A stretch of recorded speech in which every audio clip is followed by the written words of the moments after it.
So Waiwharangi is an urupā. Previous to that, it was a pā, and it made up one of the series of pā around Tahataharoa.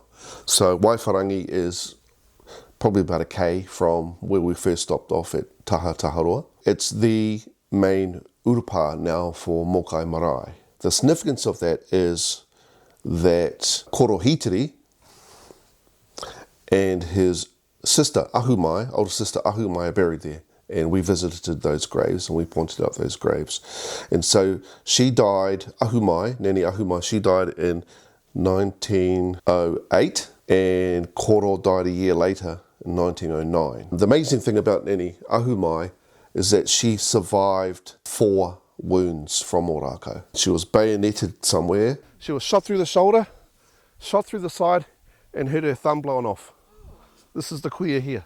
She survived that. Also of significance, Waiwharangi much later is in the period of the Spanish flu, where the Spanish flu arrived in New Zealand from overseas with the returning soldiers after World War I. And a lot of Māori communities were devastated by the Spanish flu, and a lot of the Māori population passed. And so Mōkai wasn't any different, and so Mōkai had its share of devastation. And so it was decided that the well, fit and able, would be quarantined. So they'd be separated from the dead and the dying, and they went towards the lake, and they were quarantined there, separate from, away from Mōkai. And so those who remained were the dead and dying, but there was one woman that stayed there. She was young at the time, and that's actually Ngāti Timu's grandmother, Te Arai or Te Tika. Her job was to nurse the dying, and when they died, she buried them by herself. And she had a horse and a kōneke. So a kōneke is a horse-drawn sled, and she would carry the dead to Waiwharangi and bury them. And so where that pine tree is, that sort of large area that hasn't got any headstones, that's where all those people were buried. And interesting enough, she never got sick from the flu herself. If you think about her name, Te Arai, it means the screen, right? Or the barrier. So it's quite fitting in a way. So that was the story of Waiwharangi.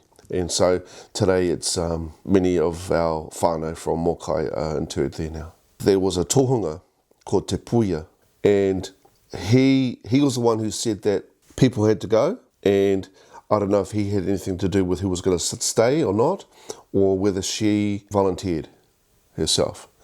But you think about it, it would have been tough not to have anyone there, especially if you're dying, because you know that you're not going to be buried for a while. She had kids, and hence Ngāti Timu came along, her granddaughter. Te Arai had a number of children.